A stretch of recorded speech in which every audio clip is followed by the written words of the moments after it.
নমস্কার, আমি সৌরভ। সুন্দরবন ডায়েরিতে আপনাদের সবাইকে স্বাগত। আজকে আমি ঘুরতে যাচ্ছি মার বাবাকে নিয়ে। অনেক দিন ধরে বলতে বলতে আজকে যাচ্ছি, আর আজকে আমি নতুন গেঞ্জিটা পরে যাচ্ছি। চলো চলো, অনেক দিন ধরে ধরে বলছে কোথাও ঘুরতে যাই না, আমাকে কোথাও নিয়ে যাও না বাড়ির মধ্যে। সত্যিই এটাও একটা ভেবে দেখার বিষয়, কোথাও আমরাও যেমন বেরোতে পারছি না, ওকেও কোথাও নিয়ে যাচ্ছি না একটু কোথাও বেড়াতে ঘুরতে। তো সময় মোটে বের করতে পারি না, তার মধ্যে আজকে একটু সময় পেলাম, তাই ওকে নিয়ে যাচ্ছি। কোথায় যাচ্ছি আপনারা সম্পূর্ণ পর্বটার সঙ্গে থাকুন, আশা রাখছি ভালো লাগবে। আর এখনও যারা আমাদের চ্যানেলটি সাবস্ক্রাইব করেননি, প্লিজ চ্যানেলটি সাবস্ক্রাইব করে সবাই পাশে থাকবেন, তো সাথে থাকুন। আর সকালবেলা গেছিলাম ও বাড়িতে, আমি একাই গেছিলাম, গিয়ে ও বাড়ি থেকে ঘুরে ঠাকুর পূজা দিয়ে এসছি, এসে রান্না করলাম ঝটপট করে, আর এখন বেরিয়েছি, গুছিয়ে গেছি। সকাল থেকে অনেকবার বৃষ্টি হচ্ছে, এখন একটু রোদ। আজকে আমি আমার পছন্দের জায়গায় যাচ্ছি। হ্যাঁ, পছন্দের জায়গায় যাচ্ছে। গেঞ্জিটা কবে থেকে বের করে দিয়েছি, পরেই না। বাবু আজকে খুশি? একদম প্রচুর খুশি, কারণ আমি তো আমার পছন্দের জায়গাটায় যাচ্ছি। খুব খুশি, এবার এই খুশি মনে যাচ্ছে, কিন্তু কতবার যে এর মধ্যে মুখ ভার হবে আর কান্নাকাটি করতে করতে আসবে তার কোনো ঠিক নেই। কোথাও গেলে মেলায় টেলায় গেলে খুব আনন্দ মনে যাবে, এইবার কোনো একটা বায়না করবে, সেটা যদি না হয় তখন কাঁদতে থাকবে, এরকমটা হয়। তা আমি সেটাই বাড়ি থেকে বলছি যে ও যাচ্ছে খুশি মনে, এখন না কাঁদতে কাঁদতে আসে, একদম কোনো বিষয় নিয়ে কাঁদলে হবে না, ঠিক আছে? জল দাও তুমি। সে জল ব্যাগে আছে, দিচ্ছি, সেটা কোনো ব্যাপার না, কিন্তু যা যা কথা হয়েছে তার বাইরে গেলে কিন্তু হবে না। না এখন বলতে পারছো না তুমি? আমার পছন্দের জিনিসগুলো আমি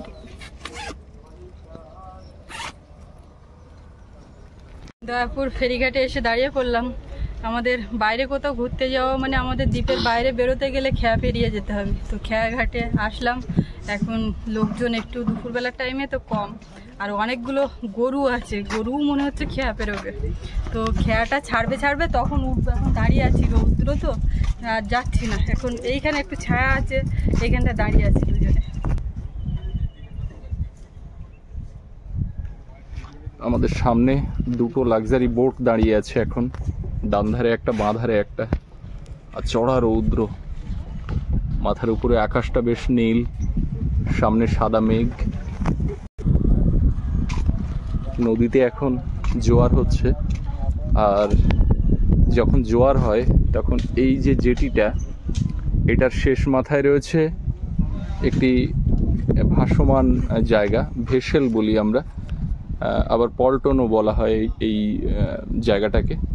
তো জল বৃদ্ধি হওয়ার সাথে সাথে ওই ভেসেলটাও ভেসে থাকে, উপরের দিকে ওঠে। জলস্তর বাড়লে ভেসেলের ভাসমানতাটাও একটু উপরের দিকে ওঠে, আর তখন এই যে ব্রিজটা, এটা কিন্তু সমান হয়ে যায়। আর যখন ভাটা থাকে তখন এই ভেসেলটাও অনেকটা নিচে নেমে যায় জল নামার সাথে সাথে, আর তখন এই যে ব্রিজটা ওই দিকটা উঁচু থাকে, ফিক্সড থাকে, আর এই ধারের পোর্শনটা একদম ডাউন হয়ে যায়।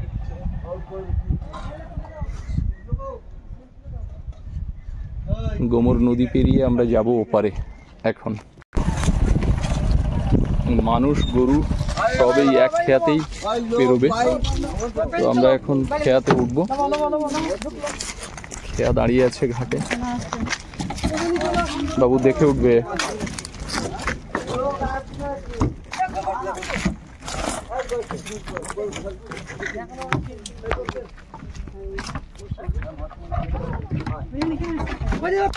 তাহলে ভাই গোপালও গোসবা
গরু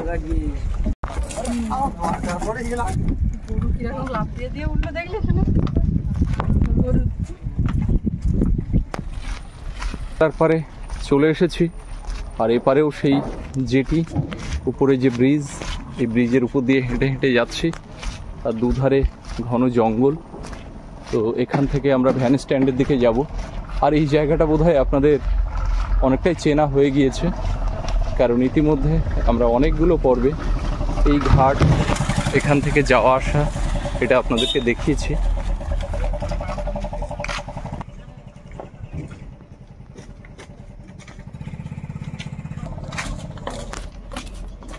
কষ্ট হচ্ছে না বাবু? না, ভ্যানে বসার সময় ওখানে একটা সেই ওই যে জুস, যে ড্রিঙ্ক যেটা খায় ওটা দিতে হবে। আচ্ছা, তো চলো। যাবে। আজকে কিন্তু 3 জনের 4টে ভাড়া দিয়ে যেতে হচ্ছে। ভ্যানে উঠে বসবো, আর এমনি পেছনে লোকও নেই। আর সৌরভের তো আগে ভাড়া না দিলে সৌরভ রাগ করতো, কাঁদতো, বলে আমার ভাড়াটা দিলে না, মানে তখন তার এমনি ভাড়া লাগতো না।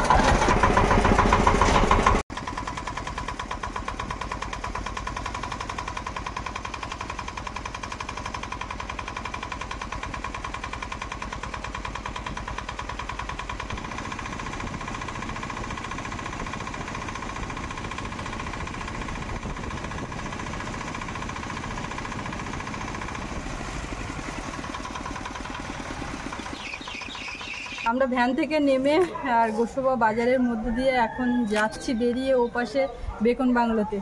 আমরা কয়েকবারই আসছি, কিন্তু সৌরভকে নিয়ে আসা হয়নি। ওই নিয়ে খুব কান্নাকাটি, তোমরা যাও, আমাকে নিয়ে যাও না। এবং এইটা নিয়ে বেশ কদিন ধরেই হচ্ছে, কবে নিয়ে যাবে, কবে নিয়ে যাবে। এবার আমি কথা দিয়েছিলাম এখান থেকে এক সপ্তাহ আগে কথা দিয়ে মঙ্গলবারে। হ্যাঁ, তো সেই এক সপ্তাহ হয়ে গেল, আগামীকাল হবে, কিন্তু তার আগে অ্যাডভান্স নিয়ে যাচ্ছে। এটা উপরই নাকি?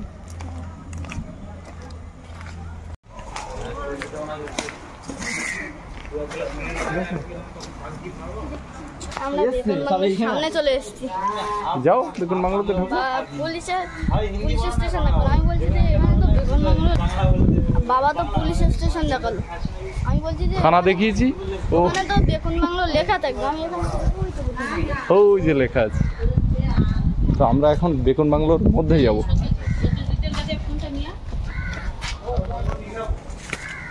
এখানে টিকিট কাটতে হবে, তারপরে ঢুকতে হবে, বুঝতে পেরেছো বাবু? মা কোথায়? টিকিট নাও বাবু।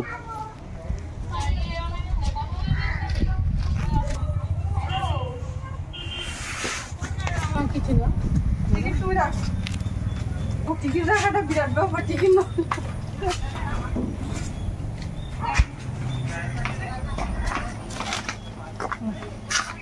এবার কোথায় দোলনা, কোথায় ঘোড়া খেলা, আমার আসো, আমি আগে ফ্লাইটটা চলি। কিরকম লাগছে তাই বলো? দারুণ দারুণ। আচ্ছা, ফ্লাইটটা চল। যা খুশি তুমি এবার করো কিছুক্ষণ। দোলনা আছে, মন চাইছে। আমরা তো আসি ঘুরে যাই, কিন্তু এইগুলো তো উপভোগ করি না, দেখেই চলে যাই। আমরা আসি, আর এই জায়গা সম্পর্কে অনেকবারই বলেছি, নতুন করে কিছু বলার নেই। বিশ্বকবি রবীন্দ্রনাথ ঠাকুর 1932 সালের ডিসেম্বর মাসে এই বাংলোতে এসেছিলেন, আর ওনার মতো মহামানবের পদধূলি ধন্য এই বাংলো এখন হয়ে উঠেছে একটি দর্শনীয় স্থান। সুন্দরবন ভ্রমণে যারা আসেন, তারা প্রথম দিন এসেই এই বেকন বাংলো ঘুরে তারপরে সুন্দরবনের অন্যান্য জায়গাতে যান।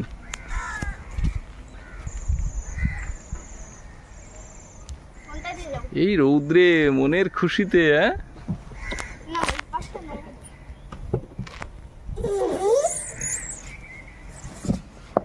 ভালো লাগছে। একটু রৌদ্র কম থাকলে তাও হতো। সুন্দরবনের লোক সংস্কৃতির বিভিন্ন দিক ফুটিয়ে তোলার চেষ্টা করা হয়েছে। এখানে কিছু প্রতিকৃতি রয়েছে, যে প্রতিকৃতিগুলো সুন্দরবনের যে ঝুমুর গান, টুসু গান বা এখানকার জীবনযাত্রা, এখানকার কৃষ্টি সংস্কৃতি, সেগুলোকে তুলে ধরা হয়েছে এই মূর্তিগুলোর মধ্য দিয়ে। এখানে যাওয়া যাচ্ছে না আসলে, এই জায়গাটা ঘাস আর বৃষ্টিতে জল হয়েছে, একটু গেলে কেমন ভিজে যাচ্ছে পা বা কাদা লেগে যাচ্ছে, ঘাসের মধ্যে মাটি আছে।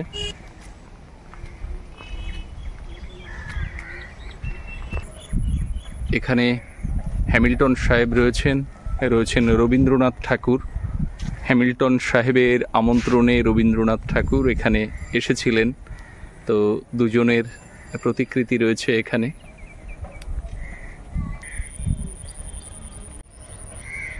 এখানে একটি পূর্ণাঙ্গ মূর্তি রয়েছে, আগেও দেখিয়েছি। আর এই যে হচ্ছে সেই বাংলো যেখানে রবীন্দ্রনাথ ঠাকুর রাত্রিবাস করেছিলেন। এই বাংলো এর আগেও কয়েকটি পর্বে দেখিয়েছি, আর আজকে সৌরভকে নিয়ে এসেছি, যাব উপরে একবার।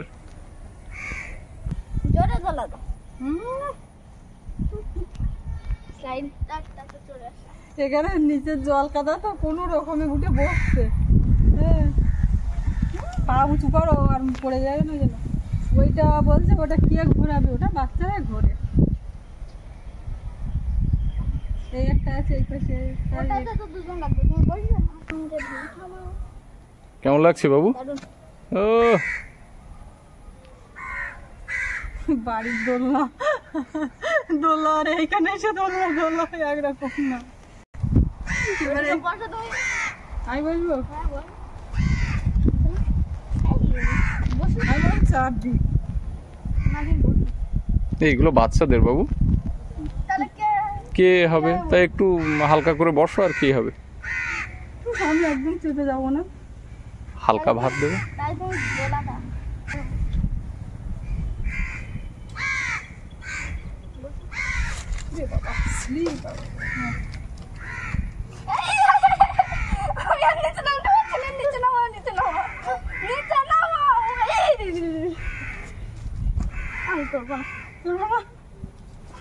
বাচ্চা লাগবে, আইসক্রিম নেবো। আইসক্রিম নিতে হবে। দিদি আইসক্রিম কি আছে এখন?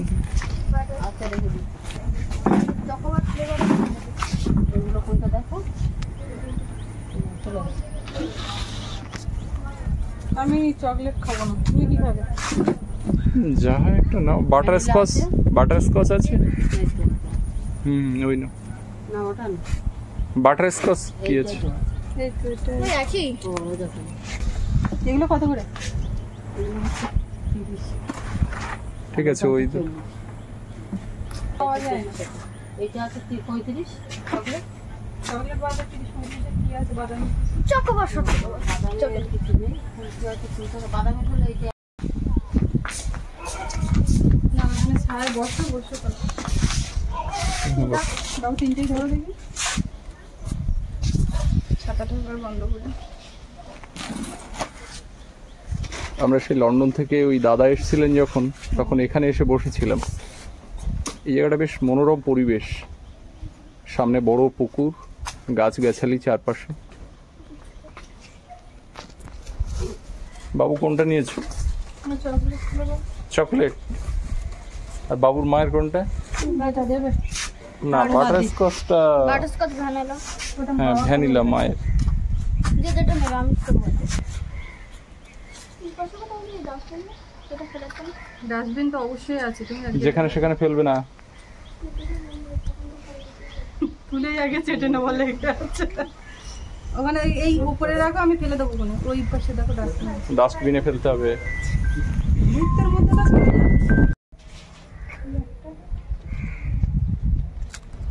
মুখে টুকে লেগে যায় এইগুলো খেতে গিয়ে।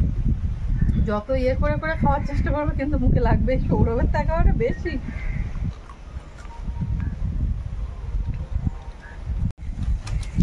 আইসক্রিমটা পরে খেতে হতো, আগে এইগুলো ভাজাভুজি খেয়ে নিয়ে। তো গরম লাগছিল তখন, রোদ গরম, আর ওখানে মুখের ধরে পেয়েই আগে নিয়ে নিলাম। ওটা খেয়ে নিয়েছি, আবার না খেলে গলে যাবে। আর এখন এই ছায়াতে বসে আছি, বেশ হাওয়া লাগছে ভালো। বাইরে রোদ কিন্তু হাওয়া আছে। ঠান্ডা কি একটা নিয়ে আসলে? ঠান্ডা ওই কই আচ্ছা অতটা নিয়েছো? নিলাম তো।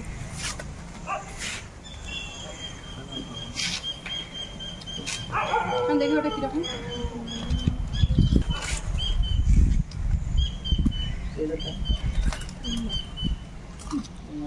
বাবু, সেটা হচ্ছে না এটা। তাহলে বেকন বাংলো এসে কেমন লাগছে? তুমি তো এখন বেকন বাংলোর যেটা মূল কক্ষ সেখানে যাওনি। বাইরে থেকে দেখে বলছে রবীন্দ্রনাথ ঠাকুর এখানে থাকতো। যাবো, খেয়ে নাও।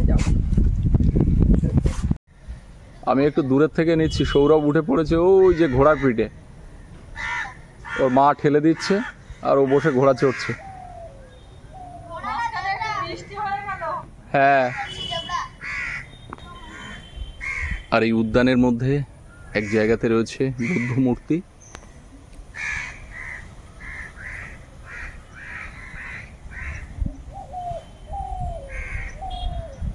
এখানে পরিবেশটা এত সুন্দর। রৌদ্র ছিল একটু আগে তীব্র, এখন ওয়েদারটা অনেকটাই নরম হয়েছে। এখানে রয়েছে একটি ব্যাঘ্র মূর্তি, আর বাঘের দেখতে পাচ্ছি লেজটা খুলে গেছে। এক পাশে রয়েছে কিছু হরিণের মূর্তি, হরিণের বাচ্চা। বেশ সুন্দর একটি দৃশ্য এখানে ফুটিয়ে তোলা হয়েছে।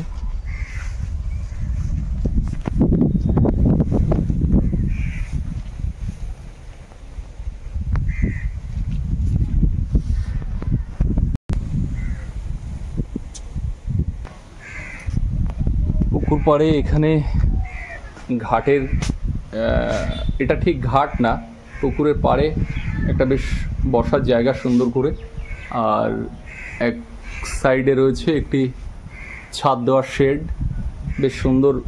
এখানে সেই বনেদি বাড়িগুলোতে যে ধরনের পিলার ব্যবহার করা হয় সেই আদলে এখানে এই পিলারগুলো নির্মাণ করা। আর উপরে ছাদ, এখানে ছোট্ট একটি ঝাড় লাগানো আছে, আর তার পাশে রয়েছে একটি বেশ বড় সড়ো কদম গাছ। কদমের ফুলও দেখতে পাচ্ছি যেহেতু বর্ষাকাল। আর এই কদম গাছের উপরে একটি পাখির বাসা দেখতে পাচ্ছি।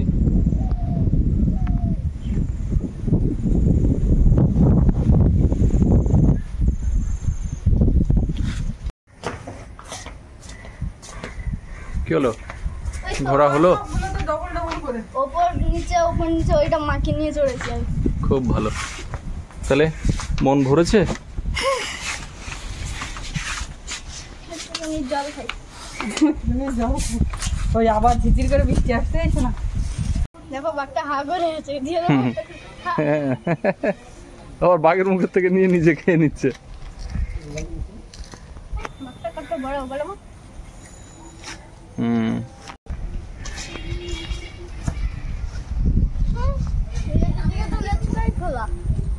বাঘের লেজ খোলা,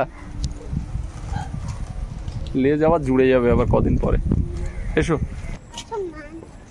বাবা, হ্যাঁ, ওই রবীন্দ্রনাথ ঠাকুরের পাশে ওটা কে? উনি হচ্ছে হ্যামিল্টন সাহেব, উনিও এখানে থাকতেন। হ্যাঁ, হ্যামিল্টন সাহেবের পাশে রবীন্দ্রনাথ ঠাকুর বসে আছেন। ওই হ্যামিল্টন সাহেব গোসাবাতে থাকতেন, আর উনি রবীন্দ্রনাথ ঠাকুরকে আমন্ত্রণ করে এখানে নিয়ে এসেছিলেন, আর এনে এই বাংলোতে রেখেছিলেন। এসো।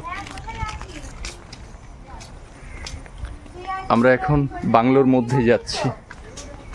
দরজা বন্ধ থাকে, কিন্তু সাইড দিয়ে এই যে ব্যালকনি করা আছে, এই ব্যালকনি দিয়ে হাঁটাচলা করা যায়, চারপাশটা ঘুরে দেখা যায়।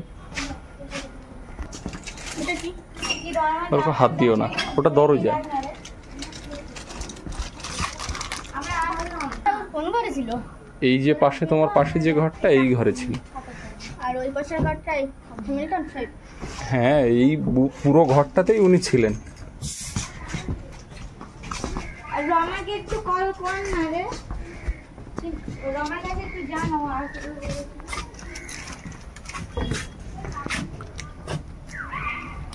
পুরো ঘরটা কিন্তু কাঠের, জানো বাবু, পুরো ঘরটাই কাঠের। উপরেও কাঠ, তার উপরে টিন দেওয়া। হ্যাঁ, ওটা পরে দেওয়া, আগে পুরো কাঠেরই ছিল, বুঝেছো? এটা কি কাঠের প্রিয়া? এটা কাঠের, পুরোটাই কাঠের।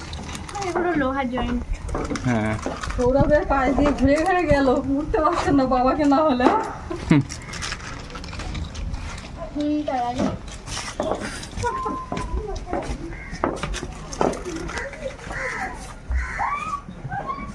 যতবার আসি এই বাংলোতে উঠে চারপাশটা ঘুরে ঘুরে দেখে চলে যাই।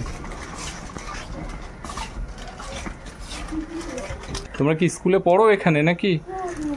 আচ্ছা, স্কুল ছুটি এখন?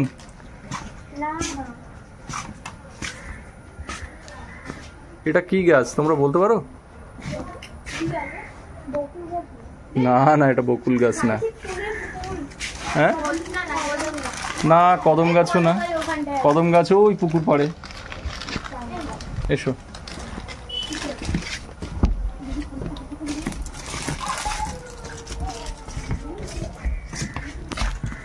বলো কেমন লাগছে? কার আমার? ইয়েস, আমার তো অবশ্যই ভালো লাগছে।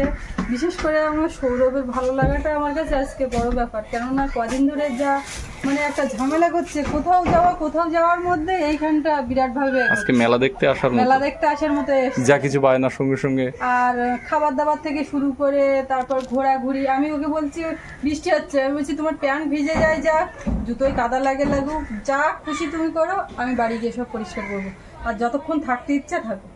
তো ও কিছুক্ষণ করে ওদিকে ঘুরেছে, তারপর বলছে মা এবার চলো, আমাকে আবার ডাকলো। আমি অনেকক্ষণ থেকেছি আমরা কিন্তু এখানে অনেকটা সময় কাটালাম সৌরভের জন্য। এর আগে কখনো এত সময় থাকি না, ঘুরে চারিদিকটা দেখে আপনাদেরকে দেখিয়ে চলে যাই।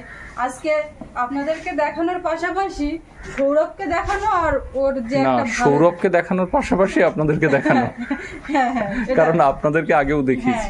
আজকের প্রধান ভূমিকায় সৌরভের জন্য। এবার যাব গোসবা বাজারের দিকে, টুকিটাকি দরকার আছে। এখানে আসলে তো মোটামুটি বাজারে এই বললাম না যাওয়া, এটা কি বললাম না যাওয়ার সময় কাঁদবে, এটা যদি না ঠিক আছে একটু কান্না থাকো। ও একটা অন্য জুতোর কথা বলে কি এইভাবে উল্টে দেওয়া, ও এসছে দোকানদারকে বলে আর মাপটা। সে ও এই জুতোটাই তো কেটে উল্টে দেওয়া যায় নাকি? না আমি ওটা বলিনি, তাহলে এটা যে এরকম উপরের দিকে চলে আচ্ছা ঠিক আছে, হাত দিতে হবে। আচ্ছা দোকানে গিয়ে বলো যদি বুঝতে।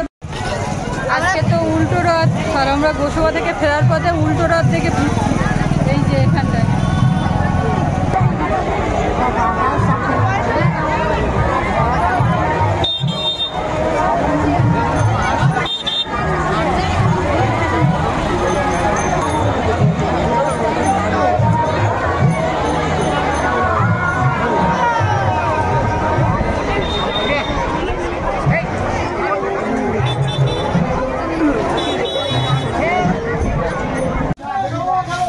আমরা এবার বাড়ি যাব।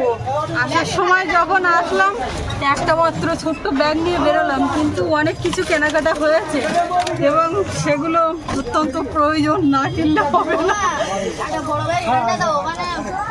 ওখানে নোংরা আমি খুলে রাখছি, তো সব কিছু পরপর দেখা যাবে এর মধ্যে কি আছে। জামা কাপড় চোপড় একটু কেনা হয়েছে। আপনারা যারা বলেন যে আমরা গদখালি থেকে কিভাবে যাব, তো গদখালি থেকে খেয়া পেরিয়ে গোসবা বাজার, আর গোসবা বাজারে এসে এই ভ্যান স্ট্যান্ডে পাওয়া যায় অটো, টোটো, মোটর ভ্যান। হ্যাঁ বলতে হবে পাখিরালয় যাব। এখানে অটো আছে, টোটো আছে, মোটর ভ্যানও আছে। আর এখান থেকে মূলত দুই জায়গাতে গাড়ি যায়, দুটো খেয়া ঘাটে, একটা হচ্ছে দয়াপুর, একটা জটিরামপুর।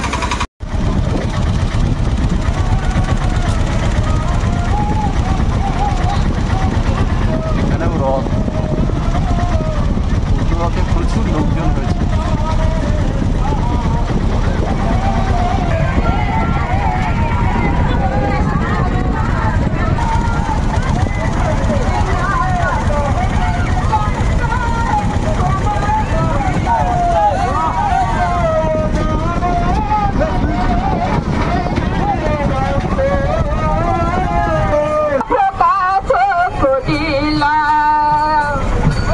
আমরা এইমাত্র বাড়িতে আসলাম, তো রাত্রি হয়ে গেছে একরকম, মানে 7টা বেজে গেছে, 7:30 বাজে এখন। এই ভিডিও কখন এডিট করব, কখন আপলোড করব জানি না। আদৌ আজকে হবে কিনা তাও বুঝতে পারছি না। তো আমরা ওখানে খেয়ার পাশে আসলাম, আর কপা গেলেই খেয়াটা ধরতে পারি, কিন্তু সঙ্গে সঙ্গে স্টার্ট করে দিয়েছে, ছেড়ে দিয়েছে। ওখানে একটু দেরি হলো, বাজারে এসে দেরি হলো, আর দাদাকে ওখানে দেখতে পেলাম, সঙ্গে নিয়ে আসলাম। এখন সন্ধ্যেবেলা চাটা খাওয়া হবে। তো যাই হোক, আজকে পর্বটা এখানে শেষ করব। আপনাদের কেমন লাগলো কমেন্টে জানাবেন, আর সবাই ভালো থাকবেন। দেখা হচ্ছে আগামীকাল। আর এতক্ষণ সাথে থাকার জন্য সকলকে অনেক অনেক ধন্যবাদ।